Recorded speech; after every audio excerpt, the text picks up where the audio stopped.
안녕하세요. 찰리브라입니다. 어저께 코인 가격이 전반적으로 빠질 때 매수하셨던 분들도 아마 있으실 거고, 손절하셨던 분들도 아마 분명히 있으실 거예요. 근데 이번 영상은 제가 좀 골똘히 생각을 되게 많이 해서 만들었거든요. 그래서 전문가의 견해들도 믹스해서 이번 영상을 만들었는데, 올 한 해 동안 금리는 과연 어떻게 갈까? 근데 금리가 왜 중요하냐? 여러분들 아시겠지만, FED에서 이제 성명을 뭐라고 발표하냐에 따라서 사실은 이 위험자산의 대표적인 게 주식시장이잖아요. 주식시장이 출렁출렁거리면 사실은 어느 쪽부터 주식시장하고 가상자산 시장은 커플링으로 같이 움직였었거든요. 그래서 제가 항상 이제 같이 얘기를 말씀을 드리는 거예요. 지금 뭐 디커플링이다, 뭐 커플링이다 이런 얘기가 있는데 결국에는 가상자산 시장도 주식시장 같이 이제 어느 순간 그렇게 우리 대중한테 인식이 될 거고 전 세계 금융을 움직이는 금융 세력, 금융 엘리트들도 그렇게 하기 위해서 지금 인프라 작업을 하고 있다라고 저는 생각합니다. ETF부터 해가지고. 자, 일단 근데 이제 제가 먼저 이제 말씀드리고 싶은 게 일단은 다우존스부터 S&P 500 지수, 나스닥부터 해가지고 쭉 보면 마지막에 엄청나게 많이 빠졌거든요. 그래서 거의 차트를 봐도 마지막이 제일 많이 빠져요. 근데 오늘 빠진 게 가장 많이 빠진 게 아닐까라는 생각을 해요. 여기 보면은 마이너스 4.34, 마이너스 3.62. 그러니까 기존에 3주 동안, 4주 동안 빠졌던 것 중에 아마 오늘이 단일 기간에는 가장 많이 빠졌을 거예요. 제가 어, 이제 추려서 이제 말씀드리고 싶은데, 자, 작년 어느 순간부터 인플레이션이라는 명분을 삼아서 제롬 파월 연준 의장과 JP 모건, 골드만삭스, 뭐 뱅크 오브 아메리카 막 돌아가면서 계속 시장의 공포심을 자극을 되게 많이 했어요. 이게 가장 최근 나온 뉴스거든요. 아마 여러분들 네이버나 다음 같은 데를 보시면 아시겠지만 인플레이션 공포 때문에 지금 뭐 금리를 뭐 몇 번 인상한다. 특히나 뭐 구체적인 사례까지 지금 골드만삭스는 지금 얘기를 하고 있거든요. 인플레이션이 극상에서 이제 올라가기 때문에 FED에서 여기 보면 4번 이상 올해 안에 인상할 거다. 그럼 과연 CNBC는 한국으로 따지면 뭐 KBS는 아니면은 뭐 MBC 같은 그런 존재거든요. 근데 거기다가 골드만삭스 같이 어느 정도 공신력이 있는 어떤 그 기관이 이런 식으로 얘기를 하면 대부분의 대중들은 공포에 휩싸일 수밖에 없어요. 거기다가 주식시장도 또 사람들이 패닉세를 만들게 유도를 하고 공포 특급을 지금 조장한다라고 저는 생각을 하거든요. 과도할 정도로. 근데 거기에는 허점이 있고 분명히 통수칠 일이 있다고 생각하는데 제가 이제 여기서부터 이제 잘 보셔야 돼요. 이거는 이 자료가 나온 거는 여기 세인트 루이스 연준에서 지금 현재 시장의 인플레이션을 관측하는 관점을 차트상 나와 있는 거를 그대로 제가 말씀드리는 거예요. 작년이구나. 작년 제롬 파월 그 연준 의장이 금리 인상한다. 그리고 테이퍼링을 동시에 추진할 거다. 그래서 QT를 할 거다. 1월 달부터 그렇게 막 과격하게 얘기를 했었죠. 그리고 3월 달에 한다. 동시에 할 거다. 테이퍼링의 기간도 안 주고 금리 인상을 그냥 해버릴 거다라는 얘기를 했었죠. 너무 인플레이션이 높다라는 얘기. 그리고 나서 시장에 어떤 일이 있었냐면 인플레이션이 쭉 올라가요. 쭉 올라가요. 시장의 유동성이 워낙 많이 풀렸기 때문에 그러니까 코로나 변이 바이러스의 명분을 두고 시장의 유동성을 지속적으로 주입을 했었죠. 인젝션을. 근데 그리고 나서 제롬 파월 연준 의장이 시장의 공포심을 유도해요.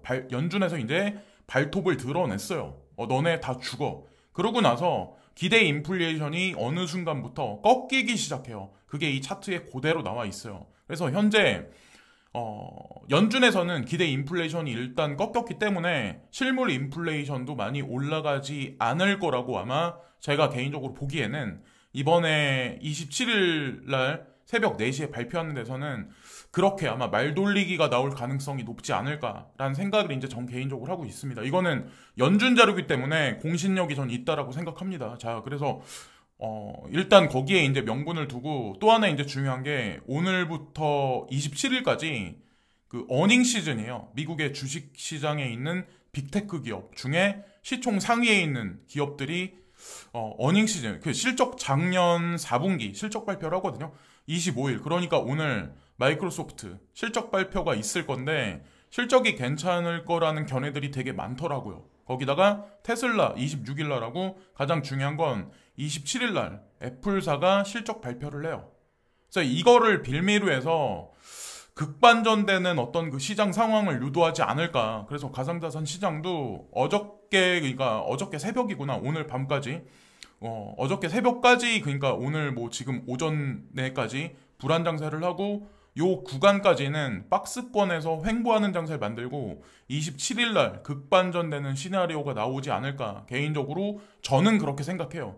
저는 경제에 관해서 전문가는 아니에요. 비전문가이기 때문에 제가 이런 걸 말씀드렸다고 해서 따라하진 마시고, 저는 좀 위험하게 항상 이제 살아와가지고, 제가 예전에 이제 비트코인 살 때도 저는 좀 위험을 감수하고 저는 샀었거든요. 근데 이번에도 마찬가지로 매수를 하고 나서 약간 뭐 까지긴 했는데, 어쨌건 뭐 오를 거라고 생각을 했기 때문에 이제 샀어요. 그래서 FOMC 성명은 27일날 새벽 4시에 발표가 있을 겁니다. 자, 이거를 이제 다 추려서 이제 보시면 되고, 우크라이나, 요즘에 이제 러시아랑 우크라이나 사태 때문에 전 세계 에너지 가격이 작년 말부터 지금까지 들썩들썩 하잖아요. 사실 이런 문제 때문에 전 세계 인플레이션이 계속 막 극악으로 치닫고 막 이랬던 것도 사실 일조를 했었거든요. 근데 결국에는 어떤 얘기까지 나왔냐.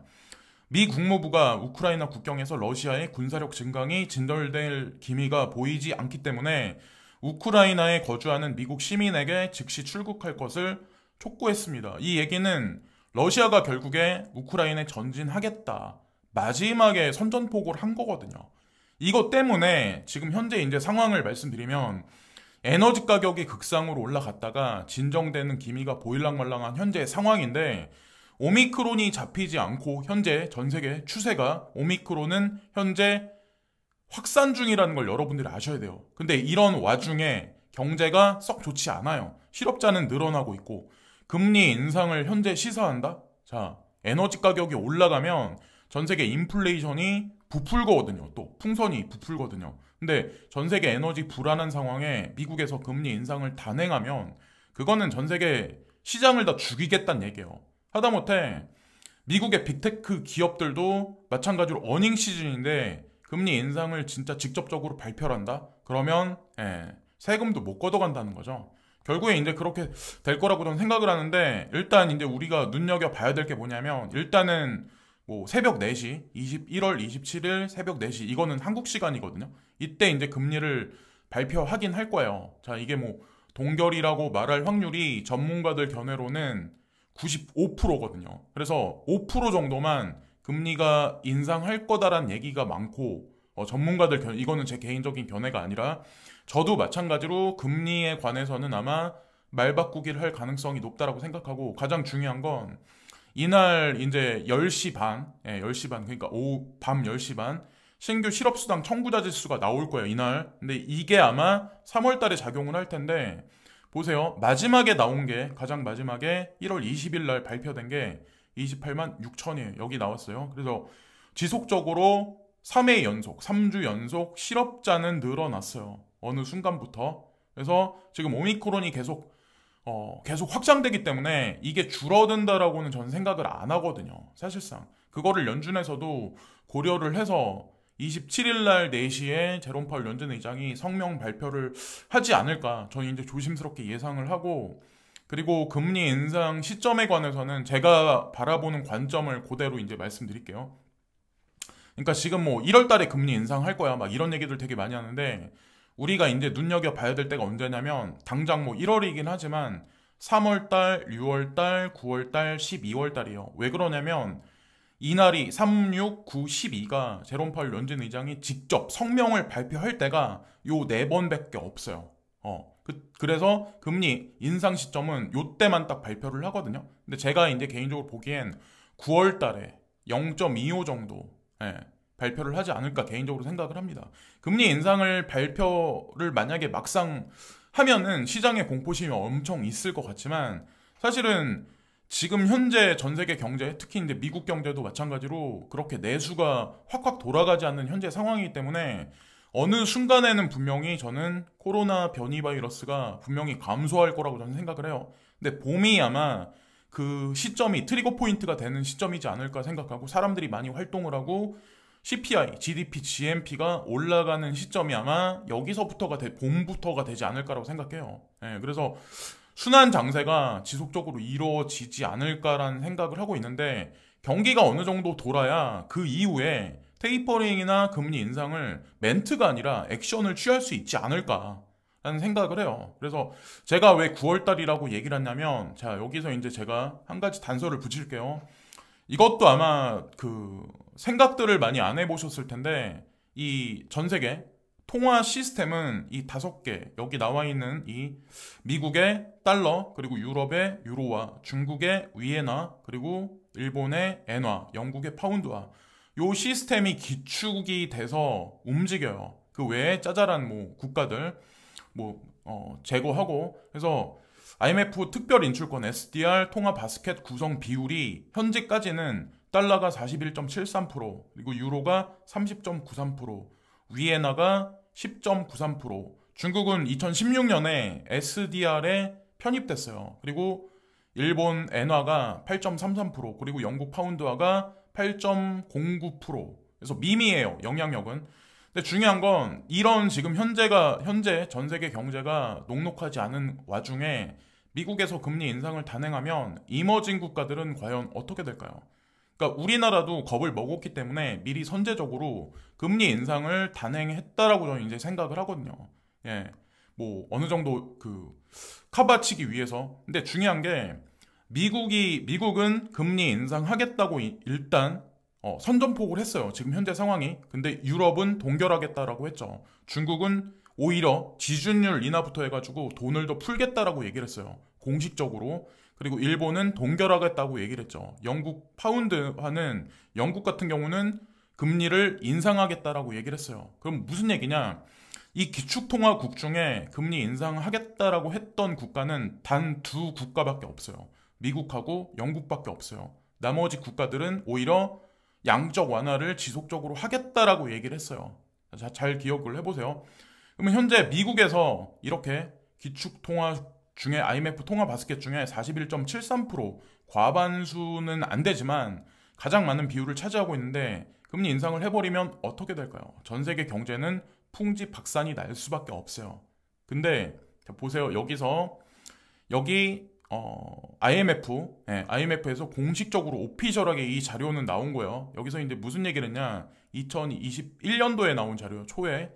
네, IMF에서 2022년 7월 31일까지 통화 바스켓 비율을 연장할 거다라는 얘기를 했었거든요. 그 얘기는 이 이후에 통화 바스켓 비율을 바꿀 거란 얘기를 하는 거예요. 자, 여기서 그럼 어떤 얘기가 있냐? 미국의 여기 보면은 비율이 41.73인데 이거를 약간 감소시켜요. 약간 감소시키고 유로화를 약간 비율을 올려놔요. 그리고 중국 위에나 비율을 약간 올려놔요. 지금 현재 중국이 GDP, GNP가 서서히 올라가고 있죠. 그래서 막 약간 올려놔요. 엔화는 그냥 동결 놓고 그리고 파운드화도 그냥 두고. 그럼 어떤 현상이 있냐? 만약에 미국 달러 비율이 감소시키고 유로하고 중국을 예를 들어서 비율을 살짝 올려놓으면 미국에서 설상 테이퍼링과 금리 인상을 하더라도 전 세계의 경제에 미치는 영향이 기존과는 다를 가능성이 높다는 거죠. 거기다가 유럽하고 중국은 돈을 많이 풀겠다라고 시사를 했죠. 그래서 제가 인플레이션이 극상할 거다. 우리는 인플레이션과 함께 살아갈 수밖에 없다라고 말씀을 드렸던 거예요. 그것에 관해서는 블랙록도 마찬가지, JP모건도 마찬가지, 오피셜하게 얘기를 했었던 걸로 알고 있어요. 보고서를 보면은 그건 뭐 제 개인적인 얘기가 아니라 그런 관점으로 보시면 어떨까. 그래서 전 세계 금융시장을 움직이는 세력들은 그거를 노리고 제가 보기에는 금리 인상 시점을 9월달 내지는 12월달 정도 그때를 트리거 포인트로 맞추지 않을까 개인적으로 이제 그렇게 생각을 하고 있어요. 뭐 요것도 따로 한번 찾아보세요. 그리고 IMF 통화 바스켓은 IMF는 BIS하고 전 세계은행하고 같이 움직여요. 요 그룹은 자 그런 관점으로 보시면 되고 그리고 한국은행이 CBDC로 NFT 등 디지털 자산 결제하는 기능을 실험한다. 이게 코인데스크에 나왔는데 제가 이 기사를 보면서 여러분들한테 한 가지 이제 말씀드리고 싶은 게 하나 있어요. 이번 모의 실험에서 혼합형 CBDC 운영 방식을 채택했다. 혼합형은 중앙은행이 제조 발행하고 참가 기관이 이용자에게 공급하는 운영 방식으로 중앙은행이 개인의 직접 CBDC를 발행해 공급하는 직접형과는 다르다. 여기 보면 참가 기관이라고 여기 나와 있죠. 저는 이걸 보면서 카카오뱅크가 생각나더라고요. 네, 카카오하고 관련돼 있는 기업들이 생각나더라고요.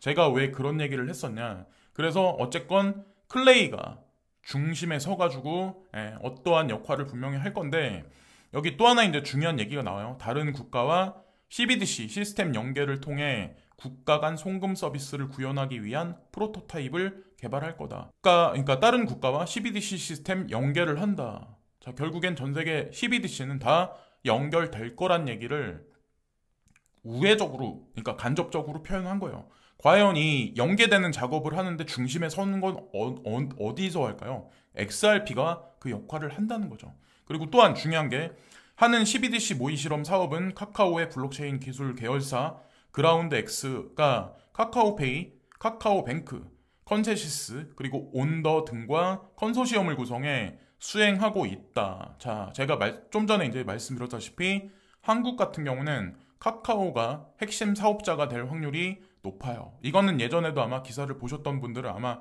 아실 거예요. 그래서 그거를 보고 클레이 코인을 사서 모으시는 분들이 아마 분명히 있을 거예요. 그리고 그 관련된 알트코인을 사서 모으시는 분들이 있는데, 저는 아마 분명히 좋은 결과가 있을 거라고 저는 이제 개인적으로 생각합니다. 그리고 특히나 카카오 사업을 지금까지 이제 막 이렇게 막 늘어나면서 가장 중추적인 역할을 하셨던 분이, 제가 이제 개인적으로 보기에는 한재선 이분이라고 저 이제 이 선생님이라고 저는 이제 생각하는데, 이 한재선 이분하고 정우현님하고, 자, 한국에 이제 최초로 이더리움을, 이 두 분이 좀 약간 관계가 있는 것 같더라고요. 제가 이제 개인적으로 보기에는. 그래서 여기 온더라고 이 회사가 껴있는데, 어쨌건 그렇다고요. 뭐 지나가는 김에 이제 제가 그건 말씀드리는 거고, 한재선이라는 이분 성함도 잊지 마시고 눈여겨 보시면 전 될 거라고 생각해요. 소뱅하고도, 또 소프트뱅크하고도 또 관련이 있어요. 자, 그런 관점으로 보시면 되고, 여기 뭐 말 그대로 리플사가 지금 하고 있는 일들, 자, 여기 보면은 유로화부터 해가지고 엔화부터 해가지고 뭐 위에나부터 해가지고 달러부터 해가지고 뭐 영국 파운드화까지 해가지고 다 결국에는 연결시키게 될 거다라는 얘기가 여기 나와 있죠. 그래서 이제 제가, 어떤 분들은 뭐 XRP가 뭐 기축이 될 거다, 기축이 아니라 사실은 이 CBDC가 연결되는 이 핵심 모세 혈관 역할을 하는 거죠. 그래서 현재 가격이 안 올라간다라고 막 이렇게 힘드신 분들이 있으시겠지만, 조금만 기다리시면 아마 그 결과가 원하시는 것만큼 분명히 나올 거예요. 근데 단 중요한 건, 이 전 세계 뭐 CBDC가 어느 정도 생성이 되고 그 연결망이 어느 정도 확보되고 나서, 그리고 나서 가격은 아마 올려놓지 않을까라는 생각을 합니다. 그리고 리플사는 리플사고 XRP는 XRP, 이 번외적인 거다, 별개다라고 보시는 분들이 있는데, 리플사가 잘 되면 관련돼 있는 XRP도 잘 될 수밖에 없어요. 이거는 베리 실버트가 직접적으로 누군가한테 이제 대답을 했었던 거고, 그리고 베리 실버트가 2016년에 스위프트 2.0에 관해서 이제 리플사가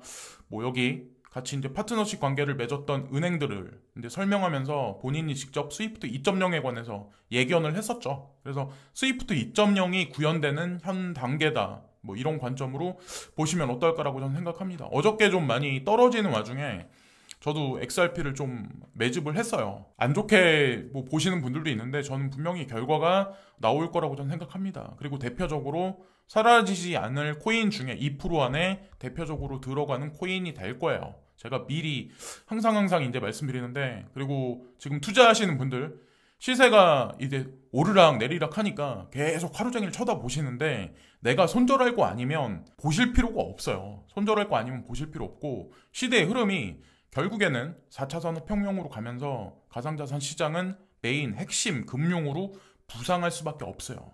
그래서 스캔 코인 아닌 코인들, 그리고 제가 항상 말씀드렸던 코인들은 다 여러분들 엄청나게 많은 부를 아마 여러분들한테 창출해 줄 거라고 저는 이제 확신을 합니다. 항상 누누이 말씀드리지만, 그래서 불안한 시장 장세에서 너무 불안해 하지들 마시고, 그래서 어쨌건 아까 제가 말씀드렸던 그런 사항들을 따로 또 조사를 해보셔가지고 잘 이렇게 판단하셔가지고 매매하시면 전 될 거라고 생각합니다. 이 불안한 것도 그리 오래 가지는 않을 거예요. 그렇다고 뭐 2017년 같은 불장이 금방 온다고는 생각을 안 해요. 저 같은 경우는 뭐 그런 기대도 안 하지만 어쨌건 지금 현재 단기 불안한 장세에서 너무 막 거기에 신경을 너무 많이 쓰지는 마시라는 거죠. 괜히 스트레스만 받고 그러다가 손절하고 나가시면 진짜 직장도 흔들흔들거리고 자영업도 힘든데 마지막에 우리한테 진짜 주어진 마지막 기회는 저는 가상자산 시장뿐 없다라고 저는 생각하거든요. 그래서 오늘도 시청해주신 많은 분들께 고개 숙여 감사를 드리고요. 오늘도 진심으로 감사합니다.